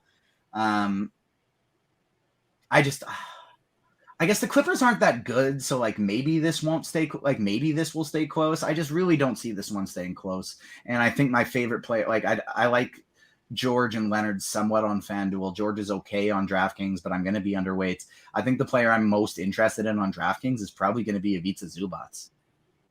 Yeah, we know San Antonio, how poor they are inside. That's where Zubac eats. He's fine. I don't have any priorities either. Like I feel like I remember saying this last time they played. I'm like, I feel like I don't have enough Spurs, Clippers against these Spurs, but they have a lot of guys. They're probably going to blow them out. Yeah. And I'm almost definitely going to save a spot for KBD, by the way. Just I'm thinking in my head with lineup construction. And he's not popping in projections right now because we have Richardson in, we have Johnson in. What are we even projecting for him? Okay, so we're projecting 25 minutes at 3, which is 16 fantasy points, which is not spectacular, but I think that can bump up to like almost 30 minutes. Which again, some slates have an incredible amount of value. This one is lacking it severely. I do believe the Crunch Time crew is joining us momentarily. We got Will, we got Roth, we got SDL Cards. What's up, boys? I'm pulling the old. What movie do I remind you of, Roth? Go. Oh man, I've got one. I've got Kool-Aid Man. What is it? Cards. He looks like Violet from Willy Wonka and the Chocolate Hey, Factory. there you go. Good job. That's the answer. Hey, Kool-Aid. What a dick the Kool-Aid Man is, by the way. Just breaking walls. Yeah. Just throwing it out there. They're not sponsoring the show, are they? As far as I know. Disrespectful. We live in a society, Kool-Aid Man. Roth, how are things in your world? Good. Life is good, man. Good to hear. Is Will with us? I think he's freezing on me, or is that just my video, or is that his video? He's kind of choppy, but he's here. Yeah, I shouldn't be. What's frozen. up? I'm good. Well, I was looking forward to working with you. I'm glad that you and TJ figured out how to make this work schedule-wise, but I wanted to pick your brain and see if you had a thought on the backup center for Charlotte. Who's playing tonight? Is it Williams or is it Richards? I think it kind of might matter because one plays 18 minutes and one plays 0, most likely. Or do you have no thought in this? It's just like nonsense. Am I talking? I mean, if I had to guess, I feel like Williams has been playing fairly good. I feel like they're going to play him, but I don't know, man. It's Steve Clifford. Like, why did we bring him back in the first place? But don't get me started on that. All right. I think Mark Williams plays 15 minutes straight up. If you had to ask me right now. Yeah, because he wasn't the guy last game. Last game it was Richards, and they're only playing one unless it's a blowout. Then they're playing both, and the whole thing is a big old mess. And I can't find any value. And I'm curious if you guys like any value plays, and you guys will discuss it obviously in the next half hour or so. TJ, you got anything for the boys before we step aside and let them do their thing? Nope, that's going to be about it. It's a fun little slate. Excited to get to it. And if you're free later tonight, I'm live streaming with RotoGrinders and Spike Week's own producer Rob Coakley on my Agents of Fandom show tonight. There you go. I want the Joker. So draft him for me if you can. You think when do you think he goes? What rounds? I don't know. I don't think the Joker's getting picked on our no super powered NFL football offense we're building tonight. You could be a punter or something. All right, it's the FanDuel sponsor. What time is Agents of Fandom? I need to check this out, TJ. So 5 p.m. Pacific, 8 p.m. Eastern time, agentsofandom.com/live. Oh. Myself, as well as Marvin from Yahoo Fantasy and Rob are going to be talking Ant-Man and the Wasp Quantumania out in 3 weeks, as well as we're going to build a football offense filled with heroes who don't have superpowers. I was wrong about LaMelo. LaMelo's out but Love is out and Mitchell is out. We got that right. Roth, take it away. Appreciate it. Good stuff. As always, welcome to it, ladies and gents. It's crunch time. It is indeed sponsored by Fanduel, joined as always by two of the sharpest minds in the biz. We got STL Cards in the house. What up, Cards? Hey, doing good. It's a Thursday. It's kind of an ugly NBA slate tonight, so we'll see what we can make of it. Not the most exciting slate on the docket, but everyone's dealing with the same salary cap here, so we'll try to make the best of it. Okay. Can we play Şengün? Is he? I felt like they were playing. Is that true?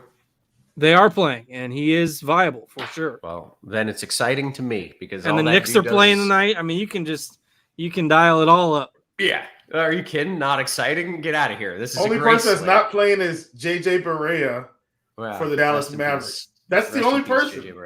Yeah. No, it's a glorious slate, and you're going to bring us some cash takes. We also, I assume, right? You're a cash guy. Works for me. Okay, and then we got the Chief as well coming in with some GPP hot takes. Chief, how are you? I'm good, man. I still feel like I'm lagging a little bit. I don't know why. I mean, my stuff was updated today, and it may in fact be the update. So please, folks, just bear with me. But we'll get this information out to you. Yeah, it's not so bad. It's like your video's a little late, but your audio's fine, so it's not bad at all, really. We got people asking about, what's our favorite pay-ups. People are asking for sports bets. We got all kinds of stuff to get to. But let's just kind of talk about this slate in general as a whole. Cards, walk me through it. Yeah, I mean, it's not the most exciting slate. 6 games, and you got some teams on it that are, you got some decent defensive teams. You got the Clippers on the slate tonight, so they're never fun. I mean, Clippers games always just kind of feel like one game that doesn't really exist. You got Cleveland, you got Houston, you've got, the Boston. So, and then there's not a ton of injury news tonight. There's not a lot of no-brainer values, right? Boston had like 4 guys that were out the other night. So it's a tough slate to build lineups, tougher night to fit somebody like Luka in at the top, just because it doesn't feel like those 4K values are quite as strong tonight. So would imagine a lower scoring slate, but you never know. Okay, very good. Well, why don't we just dive right into it here and kick things over to our sponsor, FanDuel. Talk about the build there. By the way, make sure you sign up for the FanDuel Sportsbook. If you're in a legal sports betting state, take advantage of their awesome bonus offer. New customers bet $5 on any market, get $150 in bonus bets. Unless you're in Ohio, people there in Ohio, they're very special because they get $200 in bonus bets. So make sure you're checking that out. Cards. Yeah, so Donovan Mitchell got ruled out just a minute ago as we came on the air and we're doing the intros. So without Mitchell, I mean, that was expected. So our projection should be correct on that. But if anybody was just waiting for that news, it dropped a couple minutes ago. So the Cleveland guys, since they're playing Houston and they don't have Mitchell, they're going to pop in the projections like we have them right now. So if we're looking at the guard spots on FanDuel, again, most of these guys are point guard and shooting guard eligible or shooting guard and small forward eligible. So you can generally get most of these players at your guard spots. I'll just talk about both of them together. Kyrie is the top play tonight. I mean, they got a good matchup against Detroit. They've been sliding a little bit, so maybe the game where, he kind of takes over. Rough performance by the team in Philly last night, though Irving wasn't all that bad. He had 32 and 10, so still had about 50 fantasy points. And you look at his FanDuel game log lately, 49, 59, 81, 66. Since Durant's been out, he's basically been everything for them. Slight concern with the back-to-back, but the last back-to-back set they had, he played 39 minutes in the second game. So I'm not that worried about it. It's a good matchup against the Pistons. The game's got a 236 total, so I think Kyrie's probably your lock in cash games at the guard spots. From there, it's kind of a give and take. Depending on what you have for salary, you can maybe circle back and fill stuff out last. Like Garland's going to project well. LeVert's going to project well with Mitchell out for Cleveland plus the matchup. So I think they're fine. If you like Brooklyn, Ben Simmons is going to project well. He's shooting guard, small forward on FanDuel. Paul George is a better play over on FanDuel where he's 8,200. So he works out. And I like Chris Paul too. But all those guys, I mean, Chris Paul, Paul George, throw DeRozan in that mix. Garland, I mean, they're all over 8K. So the problem comes in, if you're trying to find value, where do you look for it? And it's just not jumping out. Like, I think LeVert at 5,500 is probably the safest one. But if you're looking down into the 4Ks, I mean, even Alex Caruso's 5,600. So if you're looking down into the 4Ks, you're at guys like DeSumo or Quentin Grimes. And it just doesn't feel all that great. So I think you're probably going to have to play one guard that's in the 5Ks to make the build work. One of the 8K guys like Paul George or Darius Garland, and then your spend up is probably Kyrie. I like Luka. I just don't think he is a priority in cash games tonight because he's 12K and it's harder to get there. So play him if you got the salary, but in my build, I just don't. The forward spots, Mobley is going to project the best on FanDuel at 7K. His RG value is like over 5 in the green there, 46% projected ownership. So Mobley is the chalk up front in cash games. Again, a lot of those hybrid guys you can get at shooting guard, small forward, so I don't need to mention them again. This is probably where people are going to start to go for value. And it doesn't feel great, but we didn't want to play Dwight Powell the other night on the slate where there was tons of value. But tonight, maybe you do have to play Dwight Powell. And he did play 33 minutes, and he had 38 fantasy points in that game. So on a thinner slate for value, I think Dwight Powell's in play for cash games. Bates Diop, I think, is in play for the Spurs, given that they've still got some guys questionable. Garrison Matthews is only 3,800. He's a better play on DK where he's min salary, but a value that exists, and you're going to have to take some of these guys. Like, there's almost no getting around playing like two of LeVert, Powell, Bates Diop, Matthews, maybe a Robert Williams at 5,700. I mean, even that feels slightly pricey. But you're going to have to play a couple of those guys at your forward spots tonight because you got to play value somewhere. Or you can play one at center, but I do prefer leaving center open. Either you can play Mobley there, or, you probably have about 8K left if you're playing some of these 5K guys at the other position. So if it works out nicely to fit Şengün or Vucevic in there, I think that's probably my path at center. We've got Vucevic projected a couple of points better. Roth would just play Şengün because that's his boy. So either one of them I think is fine. If you've got that kind of 8K range to spend at center, which you should if you're playing the value forwards and you're not playing Luka. Okay. And yes, it is my boy, but also just want to point out his last 5 games, 70 fantasy points, 54, 57. He had a down game at 38 and then 63 the other night. Like, he just freaking crushes. Like, it's what he does. Şengün, yeah. So. And they're without Porter, so they just don't have a lot offensively. Eric Gordon's out too, so they'll go with the thinner rotation tonight. Not that Eric Gordon and Porter affect his minutes all that much, but you should keep rolling for sure. Yeah. All right, let's talk tournaments here. It doesn't feel like there's a ton of chalk really, so I don't know what the tournament thoughts are, but I'm intrigued to hear it, Chief. Yeah, on FanDuel, I mean, I think you can get creative. I still think a lot of people are going to play Kyrie in tournaments, and I think that's the right call just because of the upside. He's just got so much time right now with KD out. I do think this Charlotte game is interesting because it's going to be high pace, low defense. Hardly any defense. The problem is Terry Rozier's priced up like LaMelo is going to be out and LaMelo's back. I do think Nikola Vucevic is probably the best center play on the slate for what it's worth at 8,400 against Charlotte. However, I mean, I know your boy. I mean, man, he's just had some what we call in the prop shop nuke games. Just insane. I wouldn't fault you at all for just rolling Şengün out again. I do think Vooch has the better matchup. I'm going to side with the matchup and probably a little bit lower upside, but either one, I think you're fine. Now that we know for sure that Donovan Mitchell is out, Kevin Love is out, Listen, this is going to sound crazy, folks, but I actually like Isaac Okoro tonight. This is like the best spot he could be in for fantasy production. He's 4,600.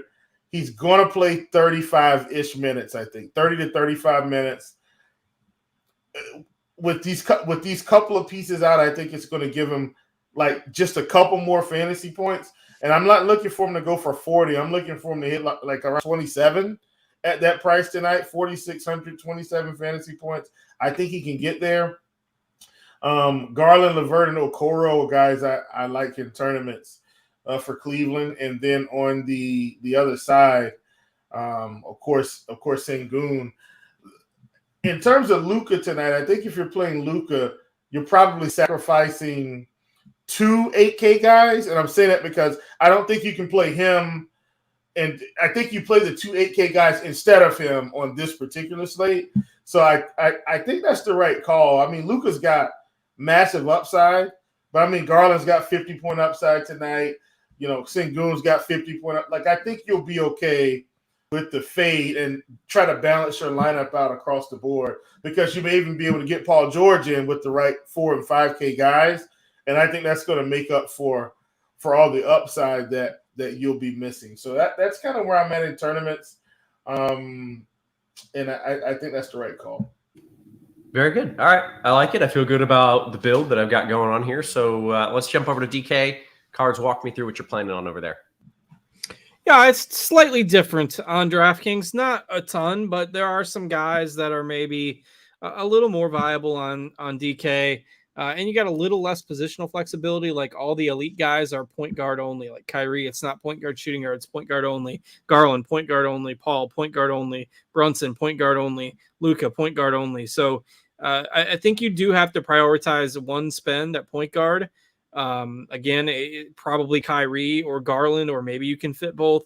And you know, Luka's 12-7 on DraftKings, so same logic applies. I just don't think he fits tonight in your cash game build. So Irving would be my number one, Garland number two. I mentioned Alex Caruso being, I think, 5,600 on FanDuel. He is only 4,100 on DraftKings, so he's probably going to be a strong cash game play for a lot of people over there. And not that it's anything glamorous. I mean, it's Alex Caruso, but outside of the last game where he didn't make a shot, he did have 29, 24, 38, 35 the 4 games prior. This is a good matchup for the Bulls tonight against Charlotte, and they are projected for about 120 points. So I don't mind Caruso on DraftKings, less excited about him on FanDuel, but if you need the value on DK, he's fine, particularly since you can plug him in the shooting guard spot, which is a little bit weaker. And I mentioned Garrison Matthews as well at the min 3K. Not exciting, but 3K carries a lot of weight on DraftKings tonight, just because that value with that super cheap price tag can open up some other things in your lineup. Dinwiddie, I think, is playable on DK as well at 6,400. He pops a little bit better in the projections on DraftKings. He's more expensive on FanDuel at 6,800 over there. So other guys like LeVert, you know, he's the same price, around the same price on DK, and he's fine over there as well. So probably spending up at shooting guard and going cheap at, spending up at point guard and going cheap at shooting guard. And maybe small forward as well, though I think that position you can take a number of different ways. You can go with some of those cheaper guys like Quentin Grimes or Royce O'Neal. You know, they grade out well in projections. Garrison Matthews, who I just mentioned, is shooting guard and small forward. Or you can maybe get up a little bit higher here to a Paul George or a DeRozan. George is slightly more expensive on DK, but good matchup against the Spurs. KJ Martin projects pretty well on DK also. So small forward, I think you can take one of two ways. Probably the position that in general I'd fill out last because you're probably not playing more than one of them in your lineups. Power forward and center, again, you can probably go cheap with one play here. So part of what makes the DK build a little bit different is if you take like Bates Diop at 3K and Garrison Matthews at 3K, well, then all of a sudden you've got a lot more salary to work with. Whereas on FanDuel, you're not getting a whole lot of guys under about 4,500. So Mobley and Allen project well again. Dwight Powell, another cheap guy. I mean, it's the same guys in play. It's a little tougher to get to Vucevic at 9,000. Şengün at 8,700. We've actually only got an 8% ownership on DraftKings. I think it's a really strong tournament play. but you can get a little more stars and scrubsy on DraftKings with those 3K guys. Still would prioritize Mobley at 7,200 against Houston. Should be very safe in that matchup tonight. Very good. I have myself muted in case kids were screaming. Okay. By the way, a lot of people have mentioned this. We got a Garland birthday narrative happening. A Garland birthday narrative? I think there was a few. Yeah. Okoro and Garland. No wonder Will likes Okoro. I knew there had to be something else. It's not. It's actually got nothing to do with that. But what I will say is, here's going to be my big, what I would call, I guess, overarching theme on DK. I am so much more into a full Cleveland-Houston game stack on DK. I'm talking about Garland, LeVert, Okoro, Jalen Green, Sengun, some Jabari Smith, some KJ. Like, I'm all about that. Like, in fact, if I was building game stacks, here's how I would do it. You don't have to do it my way, but I'm saying the way I would think about it. I would put Garland, LeVert, Okoro, and everything, and then Sengun and Jalen Green and everything. And then I'd mix and match one from this side, one from that side. That's how I would do it. And then however much, salary you end up with in the end, then you make that work with some other guys you like from other games as well. But I'm much more focused on the Cleveland-Houston game stack on DK than I am on FanDuel. Almost everything else is, pretty similar. Okay. Well, if that's all we got, boys, we got 14 whole minutes for some QQs. So is there anything y'all want to add, Cards? You got a story for me? No, I'm tilted over the golf this week, and I tweeted this yesterday. So I've gotten into betting the head-to-head props. So when you get ESPN shows like the featured group. So you got the featured 3 golfers, and you can just bet on the result of that group. So wanting something to occupy some time yesterday, I bet Tony Finau over John Rahm at pretty good plus odds in the first round. And Tony Finau led the field in tee to green strokes gained yesterday. Led the field, led everybody. Best player on the whole golf course from tee to green. And John Rahm shot over par. So you're figuring, boy, John Rahm, the best golfer on the planet, he shot over par, and Finau led the field in tee to green. That's an easy W. No, Tony Finau, dead last in putting. He missed like 10 putts under 7 feet. He looked like Happy Gilmore out there trying to putt. And he's usually a pretty good putter. And after all that, they ended up both shooting 1 over par, and my bet was a push. So I guess I got some entertainment value out of it, and at least I didn't lose. But I don't think I've ever seen when you got the best player on the planet shoots over par, and the guy leads the field in tee to green and can't beat the guy that shoots over par. It was very tilting, and so I did not go back to the well with that bet today. Yeah. But you said you wanted a story, so there's my story. That was a good week. I can just imagine. Can I plug my golf story after this? Please, after this. Yeah. I can just imagine literally every putt must have been excruciating for you. Like every time he lines up over a 5-footer. Like 5 foot 6 inches, 5 foot 2 inches, 6 foot 4 inches. Like you missed all of them. And it's kind of bad when you're following on like Shot Tracker and like watching. But no, I was watching the stream and watching him miss all of these, and I mean he was frustrated too, obviously. But somehow he played better today and ended up making the cut. So we'll see what he does over the weekend. But he didn't do many favors yesterday. All right, let's take a few questions. Chief, you got story time. We'll give it a few minutes. I feel like we're gonna knock these questions out in like 3 minutes and have more story time to kill, but. Let's see what we got here. Mike says FanDuel GPP, Chief. Mini stacking Tatum and Randall at well below 10%. This has to be an easy way to get different, right? Yeah, I don't like Randall tonight for what it's worth. Like, they're in Boston. I don't think Randall's going to play well, but that's more of a they're in Boston. I don't think Randall's going to play well. Not Randall hasn't played well all season. That's my take on it. Okay, that's fair. FanDuel cash question for you, Cards. Vooch, Okoro, Levine, or DeRozan, Bates, Jop, and George? I like the second one better. Okay. This is just a random sports betting question, I believe. So I will give this one. Hell, you can both answer it. I guess you both sports bet. Would you take Bogdanovich over 21.5 or Kyrie over 30.5? Presume that's actual points. I think it's got to be actual points with Kyrie's number there. I don't like Bogdanovich. I think Kyrie is okay. I don't think either of those are out of this world good value, though. Okay, Chief? I might actually take Kyrie in this one just because, he's almost got to score, especially with Seth Curry out tonight. Like, he's going to have to put the ball in the bucket. Yeah. All right.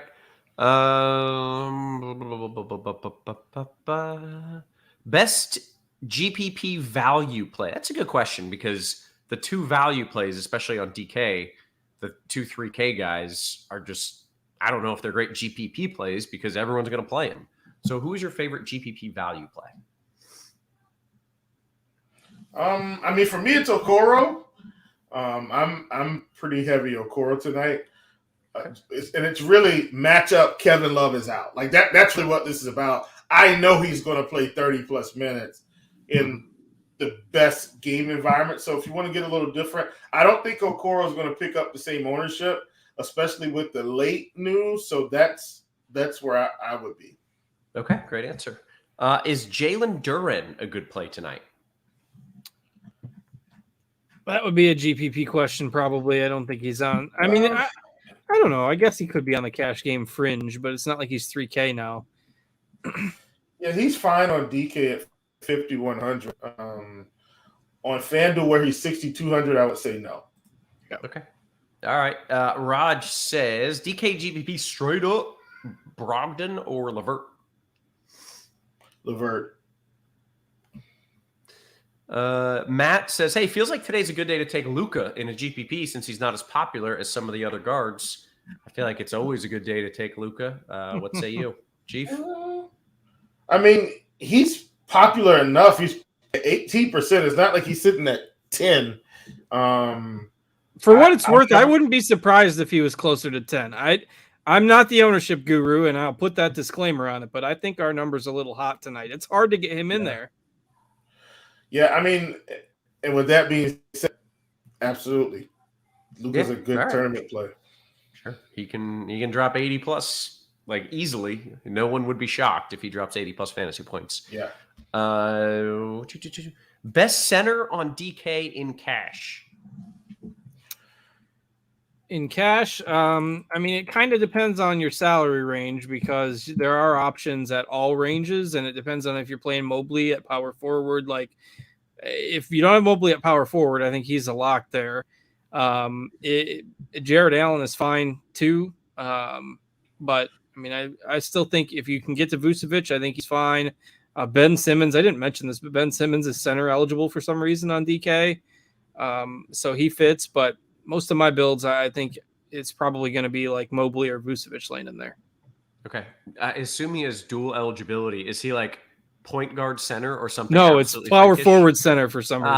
That's disappointing. I was hoping for he's point like guard center. Between FanDuel and DraftKings, he's got 4 of the 5 positions covered. So it's just ridiculous. But that's, I don't know. It's kind of who he is too. Let's see. More QQs. I don't think he's a shooting guard. No, that's it. Take that position away. Guard tag anywhere on FanDuel, he's shooting guard small forward, I think. Yeah, that's the one spot that he is not permitted to have. Agreed. All right, we got some questions rolling in here in the RG Discord, so I'm going to get to those. Jeps says, in a DK GPP, Chief, how many Cleveland dudes is too many Cleveland dudes? 4. Okay. 4 is too many. Yeah. Okay. I think 3 is right on. Okay, you were quick with that answer. I like it. Steve-O says, hey, Chief, you're the Hornets plug, right? I think plug means you got the hookup. It's like you're the dude. It's my favorite team. I pretty much watch almost every game. All right, then you're the Hornets plug. What's up with Nick Richards and Mark Williams? I need to play Williams tonight, man. Yeah, play Williams. It's fine. I think he'll get 15 minutes. I don't think he's better value than these other guys, though. But I do think he'll get 15 minutes. Got a little upside. All right. DeBoss, FanDuel GPP. Any interest in Tari Eason? Yeah. Yep, on today's slate for sure. Very good. Joey Rock, DKGPP, Mobley or Allen in a Cleveland-Houston game stack? It's probably going to be Allen for me. I'm not a Mobley truther. But that's just my take. I think you can play them both, but I play Allen before I play Mobley. Okay. Let's see. Steve O says, who dares to play Garrison Matthews at 25% tonight? Not me. It's going to be higher than 25, right? He's stone cold man. I'm sorry. Were you about to take that question, Cards? No, that's all right. It's an ownership question. So I mean, Yeah. in cash games, he's fine. But if you're debating fading him in GPPs because he's 25% owned and he's Garrison Matthews, obviously that's fine. That's what I was going to say. Like, I don't mind ever doing that, ever. Okay. All right. So I think if I'm stacking that game, I'm still putting him in there because he makes the stack work a little bit better. If you're trying to get Şengün and Mobley and stuff if you're trying to get all the top end guys into a game stack, I think you probably play him just because if the game is close and 125 to 120, he's probably going to dumb his way into sure some points. Sure. All right. Luke Cage, ZKGPP, Okoro or Eason. Okoro's your boy, so I assume that's your answer. Yeah, Okoro for sure. Yep. FanDuel Cash Cards, Luka Trey Jones or Kyrie Levine. Yeah, almost all those types of questions tonight, I'm going to end up on the non-Luka pairing, and that's a perfect example. I just prefer the balanced approach a little bit more. Mm-hmm. ECS DK Cash question, is 4 Cavs okay in your DK Cash build? Well, let's see. Who 4 would those probably be? Garland, Mobley, Allen, and LeVert, most likely. Yeah. I think so. It might be one too many. Maybe one too many eggs in that basket. All right. Rodrigue, FanDuel single entry. This is a good question. Is it a mistake to play Levine and DeRozan in the same lineup? Chief? Oh man, it's a tough question. I think so. Like they could both go off tonight, but I think Vooch should be the sacrificial, right? And I don't think Vooch is going to be the one outside in the cold tonight in this matchup against Charlotte. So I think you only play one. I think you make a group, one or the other, and let it ride. Okay. If you do play 2, you're bringing it back? Yeah, I mean, I think if you're playing 2, but it's hard to play Charlotte tonight and DeRozan and Levine. Like, Levine's still priced up from DeRozan being out. So I don't see how you make that work because Terry's still priced up from LaMelo being out and being back today. Interesting. Okay, very good. DK Cash question for your Cards. We've got about 2 minutes left, so good job with these QQs, guys. Dinwiddie or Simmons? Was this DK? It was. DK Cash. Yeah, I prefer Dinwiddie on DraftKings. Very good. FanDuel Cash Cards. NBA DFS says Vooch Ivy or Kyrie Powell? I don't love Ivy tonight, so give me the other one. Okay, very good. Steve says FanDuel GPP. Chief, you want P. Williams or Cam Johnson? Cam Johnson. Chiefs with me. You never play Patrick Williams. Yeah, I don't play Patrick. The night I stood on that throne, he got like 35, so I can't. Of course. That's probably the night I took him under 10.5 points. And he scored like 12 in the first quarter. Right there, like, come on, stop it. Let's see. About a minute left here. DKGPP question from Raj. Claxton, and I assume that's Jalen Green, or Şengün and any other guard under 6,700? I would take Şengün and the other guard. Okay, very good. Probably LeVert for what it's worth, and then you can maybe upgrade somewhere else. That would probably be my strategy. Okay. Aside, what are your thoughts on Allen Mobley in a FanDuel Cash lineup, or is that too much negative correlation? I don't think in cash, I think that's fine. Like I said, I'm not going 4 Cavs because I think that's kind of heavy, but I don't see a problem playing those 2 together if it works. Very good. We still have about a minute here. This is my baby. It's a baby. Yeah, in case you didn't notice, there's a baby here. Special guest. What are your thoughts on Duren with Stewart in?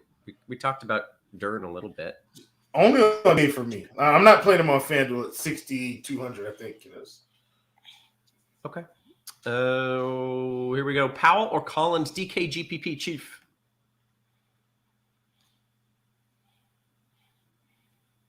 Powell. Ellie agrees. That's a good answer.